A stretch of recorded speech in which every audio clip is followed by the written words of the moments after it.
Welcome back, WNST, Towson, Baltimore, and Baltimore Positive. We were positively struck on the baseball side by the COVID thing early on Monday morning as the Orioles traveling to Miami and not playing, and football trying to ramp it up.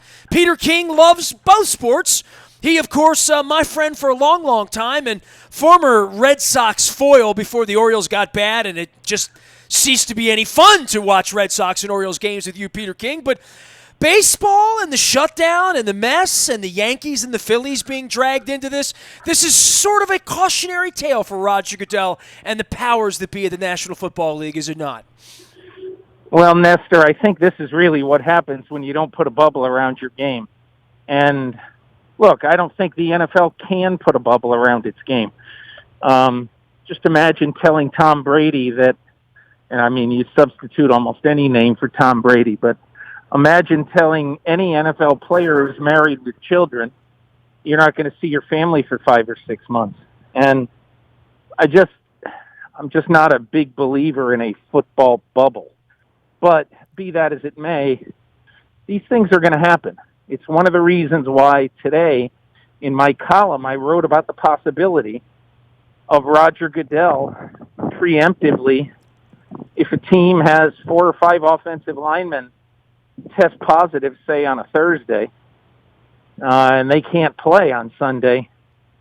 I mean, how do you think Steve Bisciotti, John Harbaugh, Eric DeCosta would feel about, Ronnie Stanley and 3 of his line mates testing positive in the league saying, oh, by the way, you got to play the Steelers on Sunday with a JV offensive line, and one of the marquee players currently in the NFL, Lamar Jackson,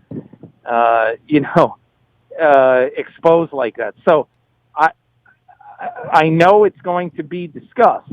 I don't know what they're going to come to at the end of the day, but what I was told over the weekend was that Goodell almost certainly will not have teams forfeit games because of COVID. But it's possible, I believe, and I'm not saying it's probable, but I'm saying it's possible, that this could be the first year in 85 years in the NFL where every team in the league doesn't play the same number of games. Yeah, I mean, percentages and where it's going to go and the travel part. I mean, Peter, you and I were joking around on Sunday. By the way, a friendship, it's good to have you on. It's good to just hear your voice. I mean, we were scheduled to do this when the Rudy Gobert thing happened, and we never did radio, and it was literally that morning that the Rudy Gobert thing happened. We've come a long way from there. Give me your journey the last 5 months and life with the Kings and what you've experienced, because I know the one thing that's been weird for both of us, you haven't been watching the Red Sox, I haven't been watching the Orioles, you're not running around the training camps, I'm not doing the things that I do in the summer. None of us have had anything normal, and yet we're kind of counting on sports to give us this normal thing. And I'm 4 days into this here in Baltimore, and this isn't normal. Yeah, I mean, Nestor, since my wife and I went to dinner for her birthday on March 14, which is her birthday, that was the last time we've been in a sort of a normal restaurant in New York.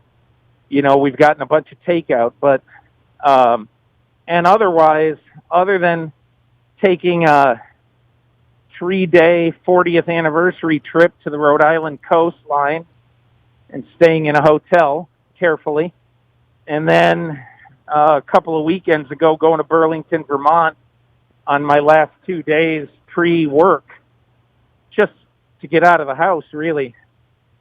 Every single day has been Groundhog Day. You wake up. I wake up about 6:30.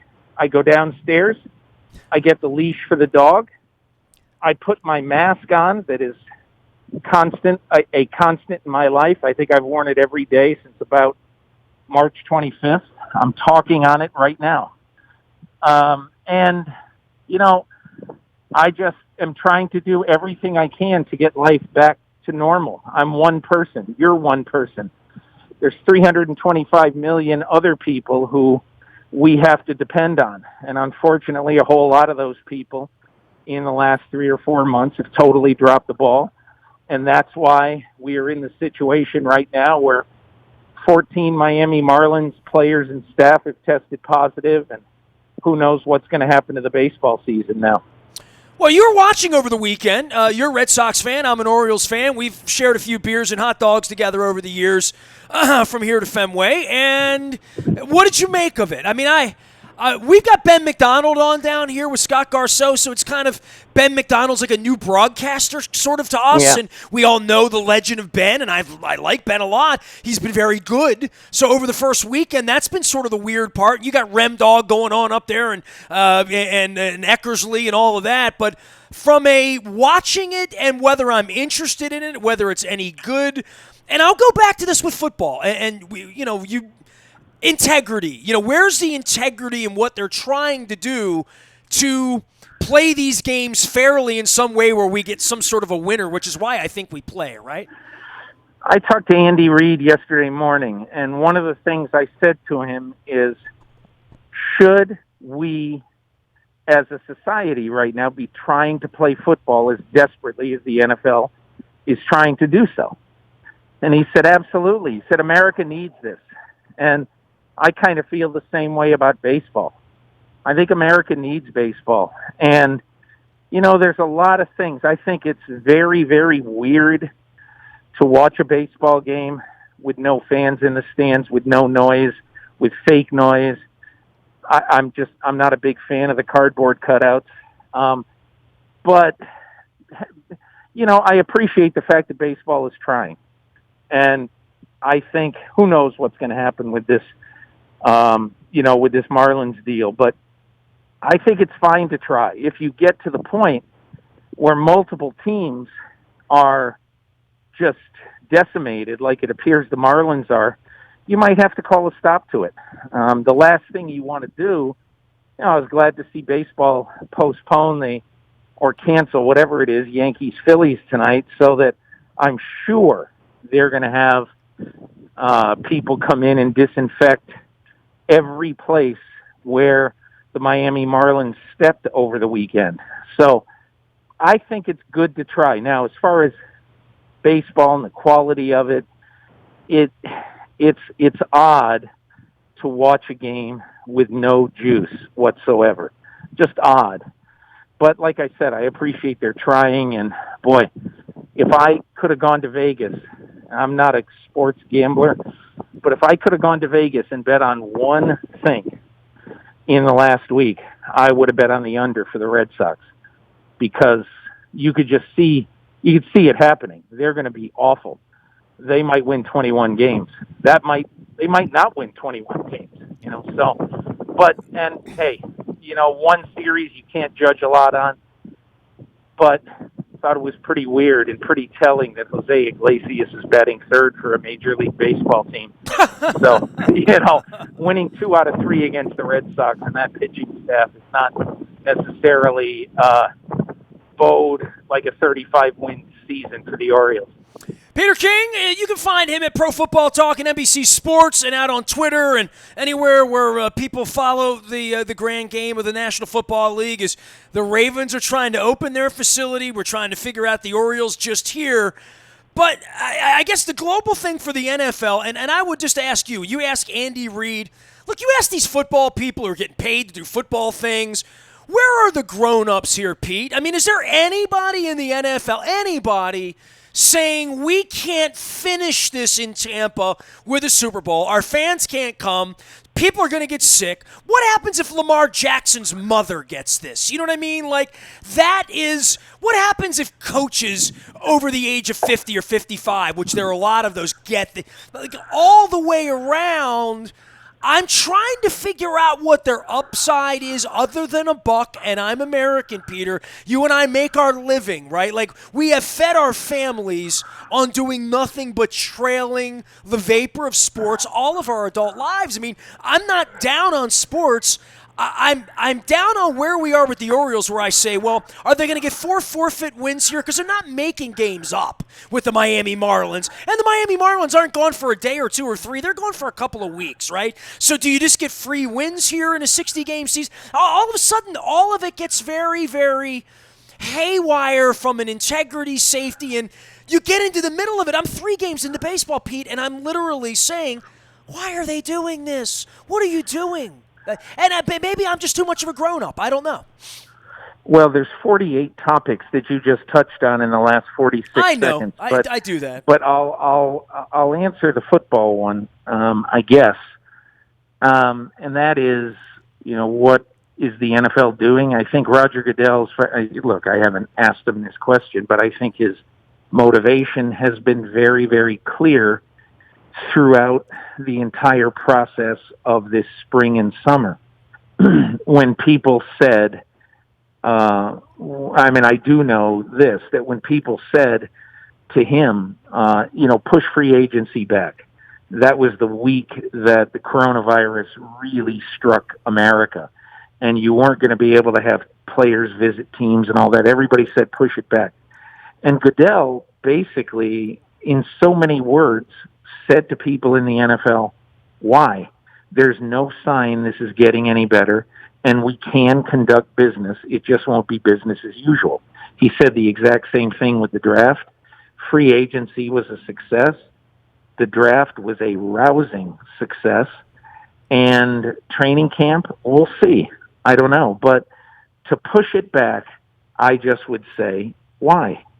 It's not going to get any better by Labor Day weekend.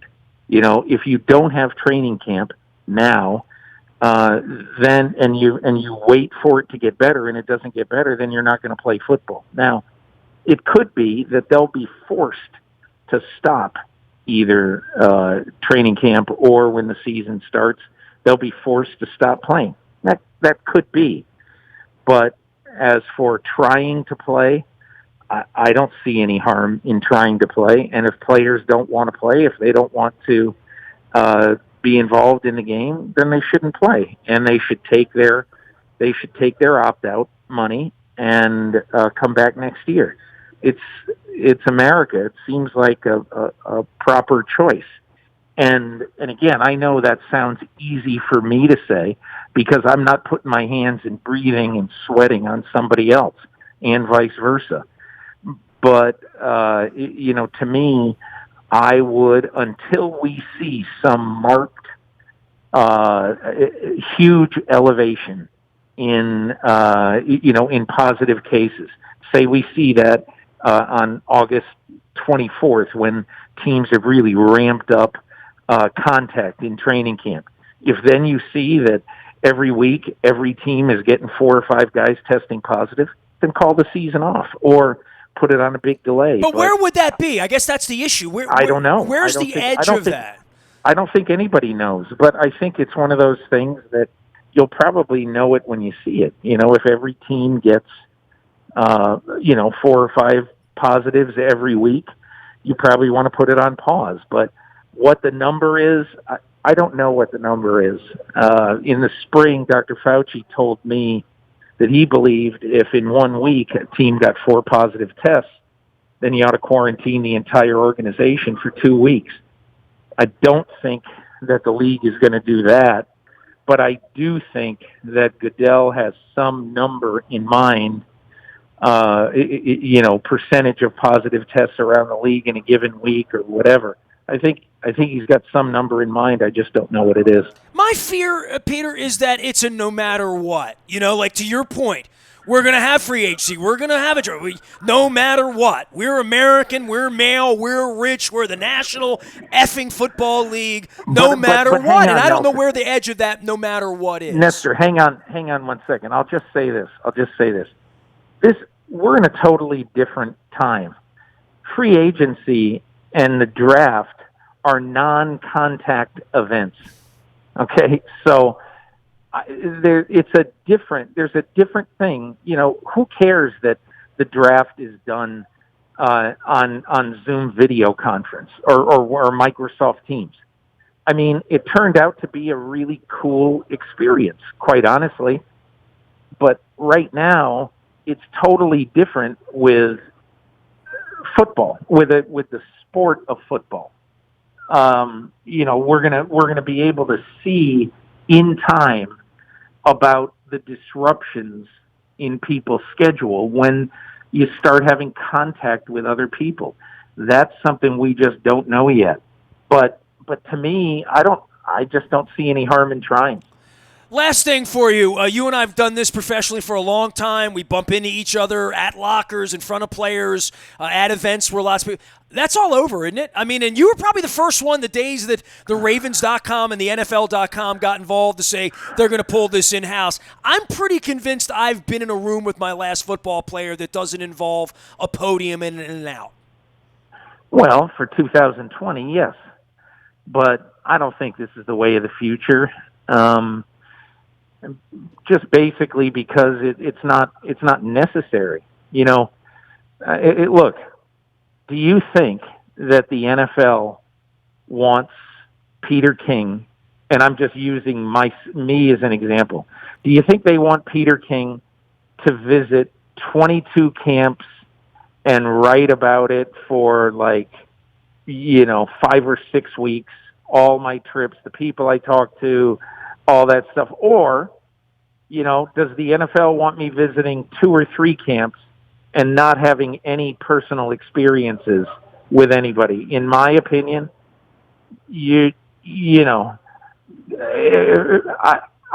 look, you're not creating a lot of interest in the game.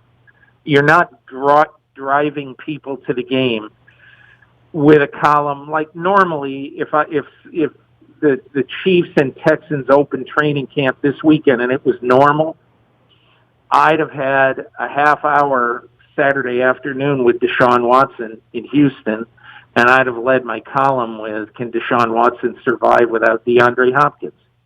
Don't you think that's what the NFL wants, rather than me writing a lead to my column on Andy Reid and John Mara talking about COVID-19? I hope you're right. I think you're right. You sound like you should be right, but yeah. Of course they do. Of course that's what they want. But my whole point is that I've heard people say, yeah, this is going to allow sports to cut off contact, personal human contact with players now and with coaches. And we're going to get to control the message a lot easier now. I will just guarantee you, if that happens, my retirement day is a lot sooner than I have mentally projected in my mind. That's all I'll say. Well, you and I are people, and not being around people sucks. And I miss you, and I miss all the aspects of normal life. But it's a pleasure to read you and have you on every once in a while. And make sure you're staying safe out there on those dog walks. All right? Will do. So thanks a lot, Nestor. You have a good day, and thanks for having me on. If the Orioles are better than the Red Sox this year, I'll bring the crab cakes. All right, there he goes, Peter King of NBC Sports and Pro Football Talk. You can find him out on Twitter. Millions do, and I'm always appreciative of his time and his wise wisdom. Peter King. Guys I used to go to baseball games with. Guys I used to sit in press boxes and watch football games with. I don't know. It's a pandemic. The Orioles are in Miami. They're home. The Marlins can't play. Epidemiologists were right. Dr. Fauci was right when he told Peter King and everyone else the virus will make the rules. Nasty at WNST.net finds me. Facebook, Twitter, LinkedIn, Snapchat, Instagram, anywhere you are. We are WNST.net, AM 1570. Calm, local, and along with Peter King, Baltimore Positive.